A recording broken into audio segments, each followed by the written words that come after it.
Пайғамбар саллаллаху алейхи вассалам миражға шыққан түні. Раббибиз барлық кемчіліктерден таза. Ал өз пендесі Мұхаммад саллаллаху алейхи вассаламды өз құдіретін, кереметін көрсету үшін бірлетінді Масжидул Харамдан Масжидул Ақсаға алып барды. Ал жердің айланасын бақ дарақтар менен берекелі қылғанбыз. Албетте, Аллах Таала пенделерін, дуасын оғучы абалдарын көрүүчү зат. Захри жана Урва айтышат. Пайғамбар саллаллаху алейхи вассалам асманға шыққан түні ерте менен келіп, адамдарға хабар берді. Бұл хабарды ұққан соң, кейбір пайғамбар саллаллаху алейхи вассаламға ишенген адамдар да динден қайтып мұртат болушты. Чоң фитна чыгарышып, кейбір мушриктер Абу Бакр радиаллаху анхуға барып айтышты. Сілердің пайғамбарыңар айтат. Бирле түнді Байтул Муқаддасқа барып анда асманға шығып, таң атқанша қайра түштім дейді. Сен ушыға ишенесің бе? Егер пайғамбар саллаллаху алейхи вассалам айтқан болса, чын айтыптыр. Мушриктер айтышат. Ушының чындығына ишенесің бе? Абу Бакр айтат. Пайғамбар айтса, мындан да қиынырағын, мындан да ақылға тура келбей тұрған айтса да ишенемін дейді. Ошол себептен Сыддық, ишенчек деп аталып қалды.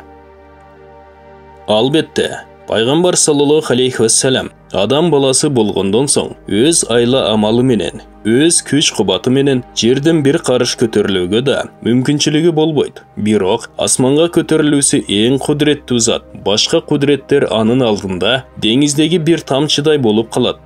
Ошол құдіретті Аллахтың құдіреті менен асманға көтерілді. Адамдар пайғамбар саллаллаху алейхи вассаламдан алдына топтолып келишип, Байтул Муқаддас жөнүндө көп нерселерди сурашты. Себеби пайғамбар саллаллаху алейхи вассалам мурда Байтул Муқаддасты көргөн жок эле. Бирок пайғамбар саллаллаху алейхи вассалам бардык суроолоруна так жооп берди.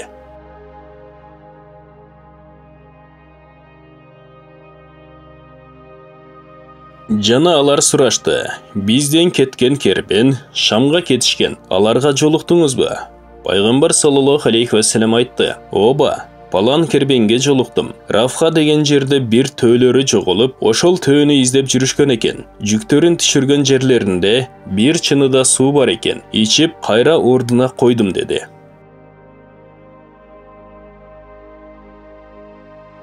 Кербен келгенден соң төө жөнүндө, суу жөнүндө сурашты эле. Алар пайгамбар саллаллаху алейхи вассалам кабар бергенин чындыкка чыгарышты. Жана алар сурашты. Кербен качан келип калышат? Пайгамбар саллаллаху алейхи вассалам айтты. Мен алардын алдынан Таним деген жерден өттүм. Жана алар сурашты. Алардын саны канча? Жүктөрү кандай? Ал кербенде кимдер бар? Пайгамбар саллаллаху алейхи вассалам бардыгына так жооп берип, аларды топырақ түстүү төө жол баштап келе жатат. Алар ертеси күн чыгар убакытта келип калышат деди. Алар эртең менен кербенди күтүп чыгышты.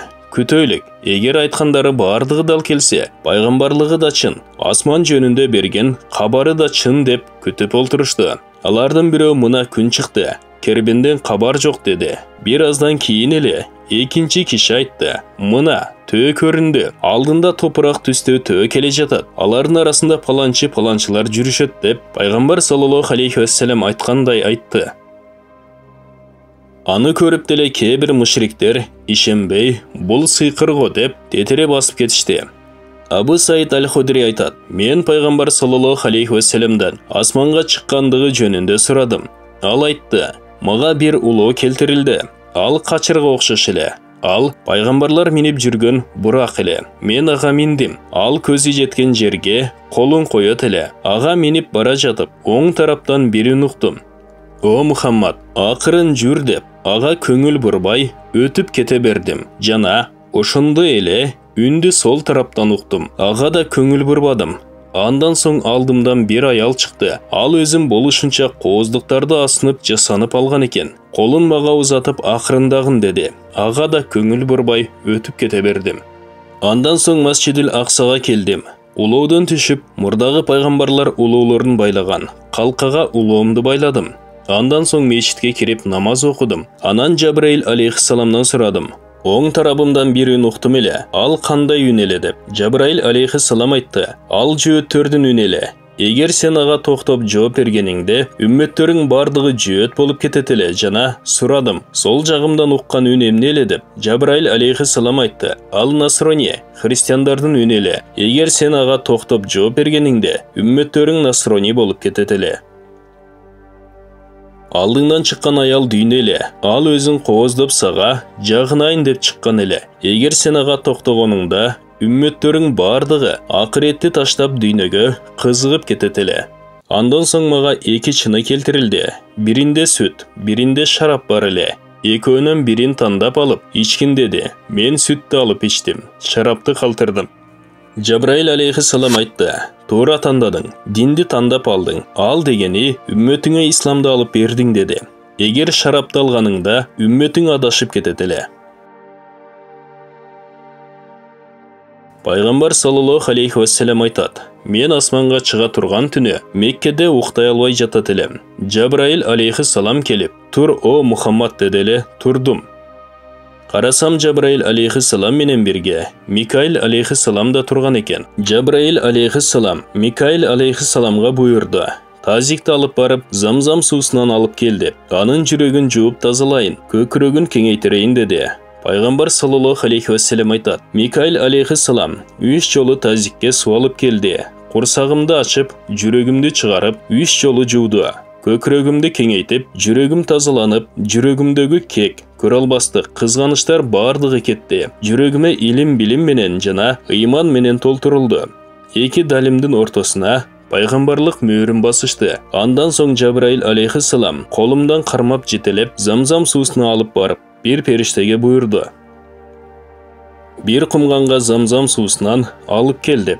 Анан мага даарат ал деди. Мен даарат алдым. Анан кеттик деди. Мен каяка дедим. Раббиңе барабыз деп колумдан кармап, мечиттен алып чыкты. Эшикте бурак турган экен. Эшектен чоң качырдан кичинерээк. Анын жүзү адамдын жүзүнө окшош. Куйругу төөнүн куйругуна окшош. Жалы аттын жалыга окшош. Буту төөнүн бутуна окшош. Туяктары уйдун туягына окшош. Бейиштен чыккан ээр менен токулган. Анын эки канаты бар, сандарында. Ал чагылгандай учуп, буттарын көзү жеткен жерге коет эле. Жабраил алейхиссалам мен деди. Бул Ибрахим алейхиссаламдын улоосу. Ушул улоого минип, Байтул Харамга, Меккеге зияратка келет эле деди. Мен ага миндим. Минерим менен уча баштады. Жабраил алейхиссалам да чогуу учту. Жабраил алейхиссалам бир жерде токтотуп түш деди. Түштүм. Намаз оку деди. Намаз окудум. Эмне себептен бул жерде намаз окуганын билесиңби деди. Жок дедим. Куда кааласа ушул жерге хижрат кылып келесиң деди. Жана жолубузду уланттык. Жана ушул жерге да түшүп намаз оку деди. Намаз окудум. Бул жерде намаз окуганын себебин билесиңби деди. Жок дедим. Бул жер Тур тоосу. Ушул жерде Муса алейхиссалам Аллах Таала менен сүйлөшкөн. Жана жолубузду уланттык. Жана бул жерге да түшүп намаз оку деди. Түшүп намаз окудум. Бул жер Байтуллахым. Иса алейхиссалам төрөлгөн жер деди. Жана жолубузду уланттык. Байтул Мукадаска жеттик. Ал жерде периштелер асмандан түшүп бизди күтүп турушкан экен. Бизди күтүп алышты. Салам айтышып, "Ассаламу алейка я авалу я ахиру я хаширу" деп. Жабраил алейхиссаламдан сурадым. Булар эмне деп салам айтып жатышат? Жабраил алейхиссалам айтты. Ал дегени, сен кыямат күнү алгачкы жерден башын көтөрүп чыгуучулардан болосуң жана алгачкы шапаат кылуучулардансың жана алгачкы шапааты кабыл болгондордонсуң. Сен пайгамбарлардын акыркысың. Сенден кийин пайгамбар болбойт. Кыямат күнү адамдардын макшарда топтолуусу да сени менен жана сенин үммөттөрүң менен болот. Ал жерден өтүп мечиттин эшигине бардык. Жабраил алейхиссалам мени бурактан түшүрүп, буракты мурдагы пайгамбарлар улоолорун байлап жүргөн халкыга бейиштен чыккан жибек чүгөн менен байлады. Мен мечиттин эшигинен кирсем, мурдагы пайгамбарлардын арбагы олтурган экен. Идрис алейхиссалам, Нух алейхиссаламдан тартып, Иса алейхиссаламга чейинки пайгамбарлардын бардыгын арбактарын Аллах Таала топтогон экен. Алар мага салам беришти. Жогордагы периштелер салам берген сыяктуу. Мен Жабраил алейхиссаламдан сурадым. Булар кимдер деп? Ал айтты. Булар сенин бир тууганың болгон мурдагы пайгамбарлар деди. Андан соң Жабраил алейхиссалам менин колумдан кармап, жетелеп, ал жердеги таштын үстүнө чыгарды. Ал жерде асманға чыга турган шаты бар екен. Өтө кооз. Андай коозду эч ким көргөн жок. Айтып сөз менен жеткире албайт. Ошол жерден периштелер асманга чыгат экен. Ал шатынын асты Байтул Мукаддастагы таштын үстүндө турат экен. Үстү асманга жетип турат экен. Ал шатынын бир буту жакуттан, бир буту забаржандан, бир тепкичи күмүштөн, бир тепкичи зумруттан, ал бир тепкичи бермет жакут менен кооздолгон. Ошол шаты менен Азраил алейхиссалам да адамдардын жанын алганы түшөт. Жабраил алейхиссалам мени көтөрүп, канатын үстүнө коюп ошол жерден асманга көтөрүлдү. Дүйнөнүн асманыга жеткенде эшикти какты. Ичкериден ким бул деп үн чыкты. Мен Жабраилмин деди. Сени менен бирге ким бар деди. Мухаммад бар деди. Эшикти ачты, жогору кирдик. Дүйнөнүн асманына чыккандан соң бир корозду көрдүм. Анын пары аппапак, парынын астындагы түктөрү жашыл. Андай кооз корозду көргөн жок элем. Анын эки буту жердин астында, башы арштын астына жетип турат. Анда эки канаты бар. Эки канатын жазып учканда, бир көз ирмемчелик убакытта чыгыштан батышка өтүп кетет. Түндүн бир бөлүгүндө эки канатын кагып, Аллах Таалага тасбих айтып кыйкырат. Субханал малики куддусил кабирул мутаал. Ла илаха иллаллах ал хайюл кайюм деп. Ушул тасбихти айтып кыйкыруудан токтогондо, жердеги короздор да токтошот. Пайгамбар саллаллаху алейхи вассалам айтат: "Ошол корозду көргөндөн бери жана бир көрсөм экен деп кызыгам." Пайгамбар саллаллаху алейхи вассалам айтты: "Андан соң экинчи асманга чыгып эшигин кагып өттүк. Ошондой эле үчүнчү асманга жетип андан да өттүк. Төртүнчү асманга чыгып андан да өттүк. Жана бешинчи асманга жетип андан да өттүк. Алтынчы асманга да өттүк. Жетинчи асманга жетип эшигин кагып эшигинен кирдик. Ал жерде бейиштин эшигинде алтындан жасалган отургучта чачы сакалы аппапак кишинин олтурганын көрдүм. Ал кишинин алдында жүздөрү аппапак кишилер олтурган экен. Жабраил алейхиссаламдан сурадым: "Бул ак чач киши ким? Жана алдында олтурган ак жүздүү коом ким?" Жабраил алейхиссалам айтты: "Бул ак чач киши атаң Ибрахим алейхиссалам. Жер жүзүндө эң алгачкы чачы агарган киши. Ак жүздүү кишилер болсо, дүйнөдө имандарын таза сактап, имандарына зулумдук аралаштырбаган кишилер." Пайгамбар саллаллаху алейхи вассалам жана сурады: "Ибрахим алейхиссалам сөйөнүп олтурган там кандай там?"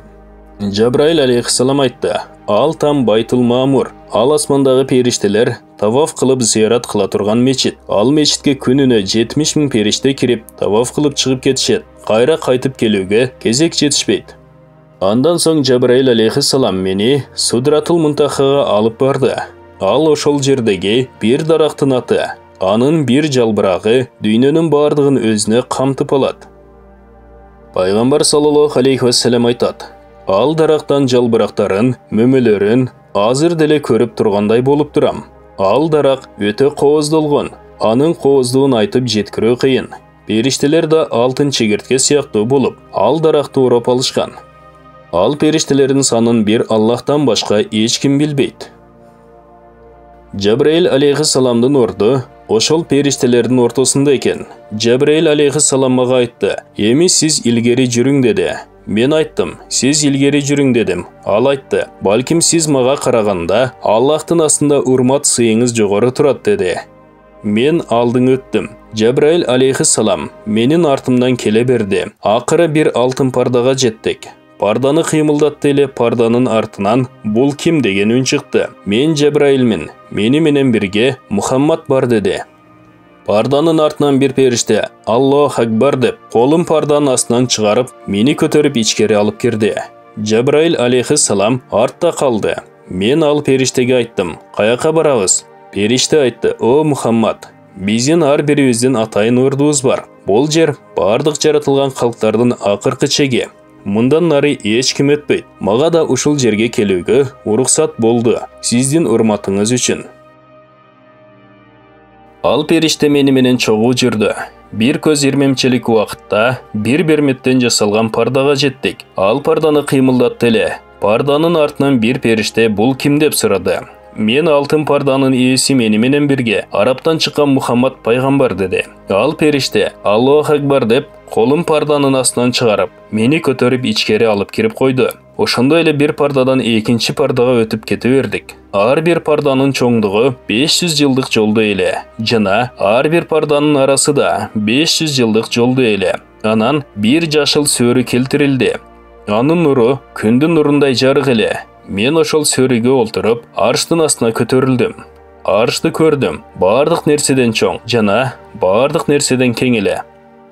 Аллах Таала мени өзүнүн аршынын астына койду эле. Арштан бир тамчы суу оозума тамды. Андай таттуу, андай даамдуу эч ким татыган жок эле. Аллах Таала мага аян берип билдирди.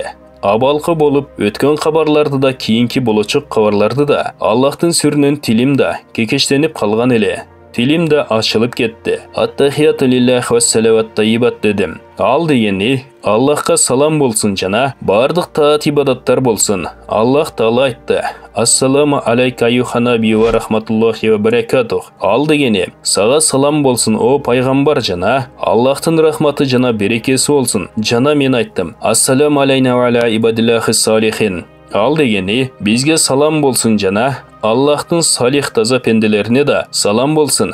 Анан Раббим айтты: Мен сени эң сүйүктүү пендем деп наам бердим. Ибрахимге Халил деп наам бергенде эле жана Мусага сүйлөгөндө эле сага да сүйлөдүм.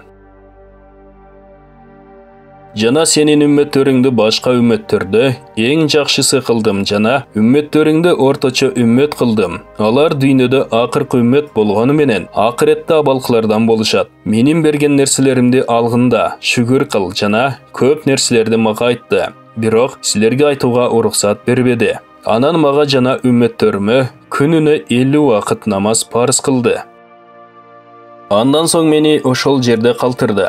Аллах Таала өзүнүн каалаган убактына чейин. Анан мага айтты: Үммөттөрүңө кайтып барып, менин өкүмүмдү жеткир деди. Анан мен олтуруп барган сөрү кайра көтөрүп ылдый карай жөнөдү. Bir көзөрмөн убактында Судратул Мунтахага жеткирди. Ал жерде Жабраил алейхиссалам күтүп олтурган экен. Аны жүрөгүм менен элестетип көргөндө эле эки көзүм менен алдымда турганын көрдүм. Ал мени көрөөрү менен айтты: Аллахтын саламы болсун сага. Андай саламды эч бир калкына айткан жок эле. Эч бир өзүнө жакын периштелерине да, эч бир пайгамбарга да айткан жок эле. Сени эң бир улуу, даражалуу орунга жеткирди. Андай орунга асмандагы периштелерден бири да, жердеги пайгамбарлардын бири да жеткен жок эле. Сага мубарак, куттуу болсун. Аллахтын сага айткан саламы жана бийик даражалар, жогорку бийик орундар кут болсун. Аллах Таала беришен, шүгүр кылгандарды жакшы көрөт. Мен да Аллах Тааланын мага жасаган беришендигине көптөн көп алкыштар айттым. Жабраил алейхиссалам айтты: Жүр эми, сени бейишке алып барып, Аллах Таала сага кандай кереметтерди жасап койгонун көрсөтөйүн. Аны көргөндөн соң дүйнөнү эстен чыгарып, акыретке кызыга турган болуп каласың. Жабраил алейхиссалам мени бейишке алып барды. Бейиштеги бардык жерлерин көрсөттү жана алар жөнүндө маалымат да берди. Бейиште тамдар алтын, күмүш, бермет, жакут жана кымбат баалуу таштар менен курулган экен. Дарактары да түрдүү мөмө жемиштер менен кооздолгон. Ойго келбеген нерселер бар экен. Аларды айткан менен сөз да жетпейт, айтып түшүндүрүп да болбойт. Аларды ар бир адам барып көргөндө гана таң калат. Андан соң Жабраил алейхиссалам мени тозокко алып барды. Тозоктогу алоолонуп жанып жаткан отту көрдүм. Анын ичиндеги зынжыр кишендерди көрдүм. Андагы жылан чаяндарды жана түрдүү азаптарды көрдүм. Аллах Таала момун пенделерин андай орунга баруудан сактасын. Андан соң Жабраил алейхиссалам мени асман чегинен чыгарып, асмандан асманга түшүп Муса алейхиссалам турган жерге жеттик. Муса алейхиссалам сурады: Аллах Таала сага жана үммөттөрүңө эмнелерди парыз кылып буйурду деди. Мен айттым: 50 убакыт намаз окууну буйурду дедим. Муса алейхиссалам айтты: Үммөттөрүң ар күн 50 убакыт намаз окуй албайт. Мен адамдарды тажрыйба кылып башымдан өткөрдүм. Бани Исраил элине өтө аракет кылдым. Айласын таппадым. Азыр деле болсо кеч эмес. Раббиңе кайтып барып, жеңилдик сурагын деди. Раббиме кайтып барып жеңилдик сурадым эле. 10 убакыт намазды кемитти. Муса алейхиссаламга келип айтсам, дагы деле барып жеңилдик сура деди. Жана кайтып барып жеңилдик сурадым эле. Жана 10 убакыт намазды кемитти. Муса алейхиссаламга келсем кайра жөнөттү. Жана 10 убакыт кемиттирди. Муса алейхиссаламга кайра келдим, кайра жөнөттү. Жана 10 убакыт намаз кемитилди.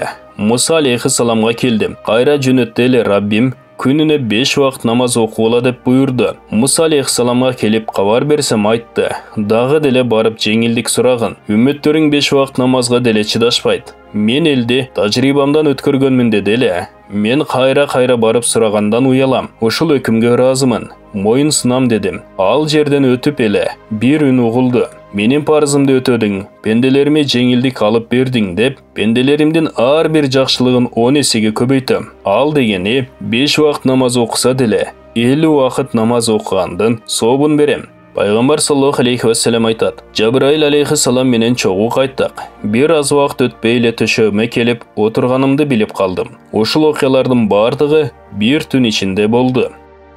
Пайғамбар саллаллаху алейхи вассалам айтады. Миражға шыққан түні ерте менен Меккеге келдім. Ойға баттым. Егер адамдарға айтсам ишенбейт қо деп қапаланып олтырсам, алдымдан Абу Жахил өтіп қалды.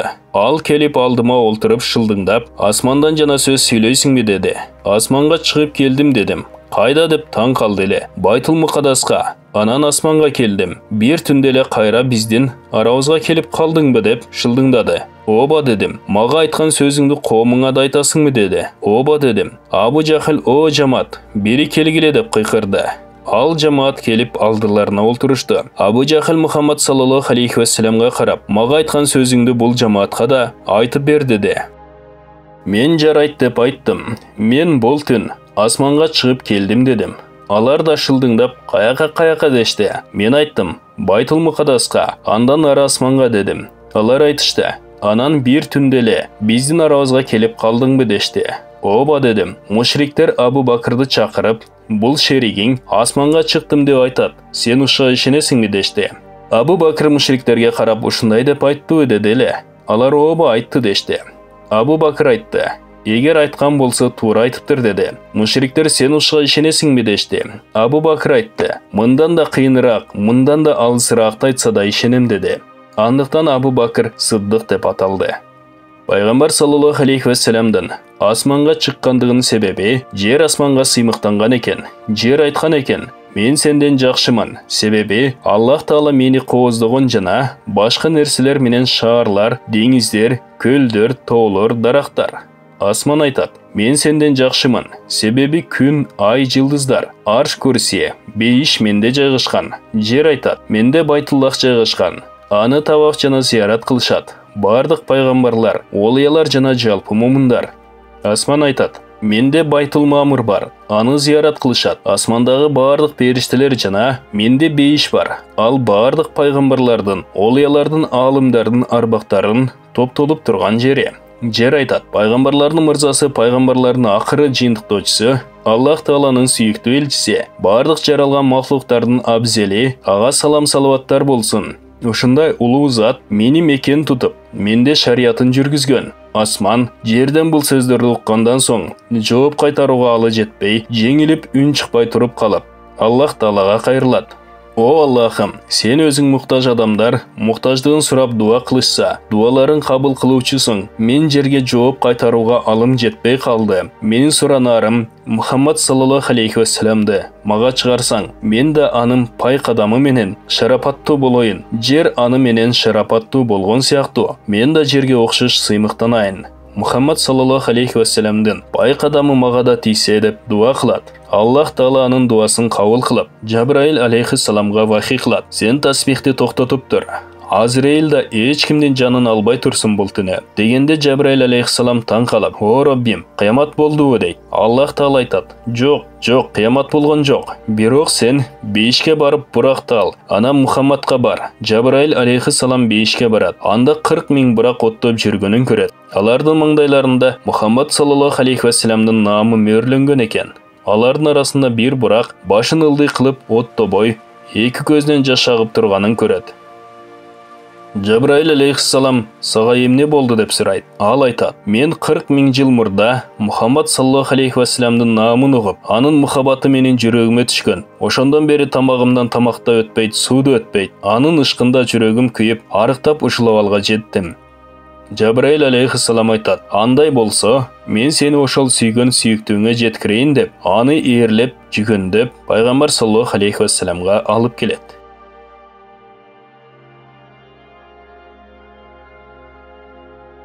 Бұл баян шариат жана тарикаттан терилген Перметтер китебинен алынып аудиолаштырылды. Китептин автору Асамудинов Нуридин, Молда Надыр. Аудиолаштырган Ихро Медиа каналы. Урматтуу мусулман бир туугандар, биздин Ихро Медиа каналыбызга катталыңыздар.